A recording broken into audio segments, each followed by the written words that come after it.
নমস্কার বন্ধুরা, আজকে আবার চলে এসেছি আজকের রান্নাঘরে।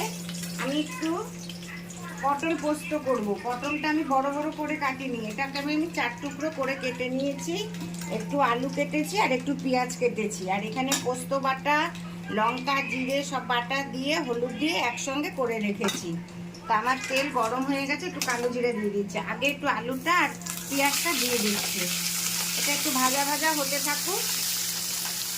পটল পোস্ত তো আমরা বড় বড় করে খাই, আস্তে আস্তে করে আমি আজকে একটু এইভাবে করছি,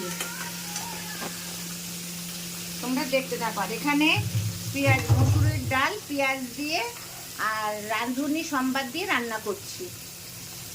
এই ডালটাও খেতে খুব ভালো লাগে, অনেক দিন পরে করছি এই ডালটা। তা তোমরা দেখতে থাকো। হ্যাঁ, একটু আমার আলুটা ভাজা হোক।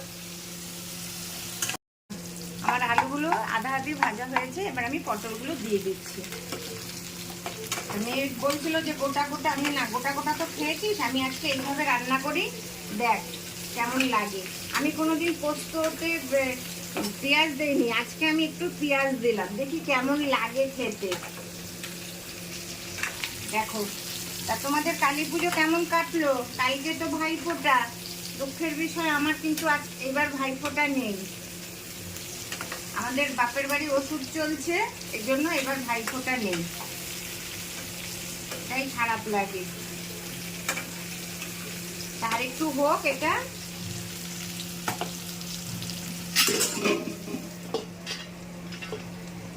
ডাল ফুটে গেছে, ডাল হয়ে গেছে, এবার একটু ধনেপাতা দিয়ে নামাবো। এই ডালটা করলে ঘরের সবাই বলে অনেকদিন পরে তুমি রাঁধুনি সম্বাদ দিয়ে ডাল করলে। তো এবার নামিয়ে ফেলবো। হ্যাঁ বন্ধুরা, আমার পটলটাও খুব সুন্দর ভাজা ভাজা হয়ে গেছে। এবার এই যে মশলাটা দিয়ে দিচ্ছি। সর্ষে দেয়নি, শুধু পোস্ত বাটা দিয়েছি, পোস্ত বাদাম সব বাটা করে এর মধ্যে দিয়েছি।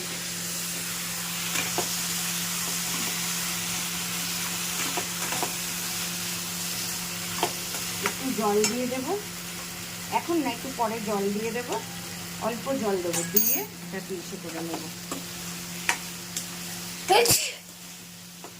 আমার ডালও হয়ে গেছে দেখো। আবার পরে তোমাদেরকে একটা ভালো জিনিস দেখাবো। হ্যাঁ, এটা একটু হতে থাকুক, তোমরা দেখতে থাকো। আলু পোস্ত রেডি হয়ে গেছে, তা আমি এখন নামিয়ে নেব। একদম শুকনো শুকনো করে করেছি।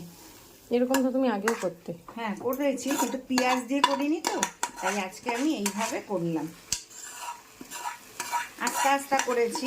তা তোমরা এইভাবে রান্না করে খেয়ে দেখো কেমন লাগে। জানি সবাই এরমভাবেও করে অনেকে, তো এরমভাবে করে খেয়েও কেমন লাগে আমাকে কমেন্টস করে জানাবে, আর আমাকে শেয়ার করবে, আমার চ্যানেলকে সাবস্ক্রাইব করবে। ঠিক আছে, আবার দুপুরবেলা আসছি।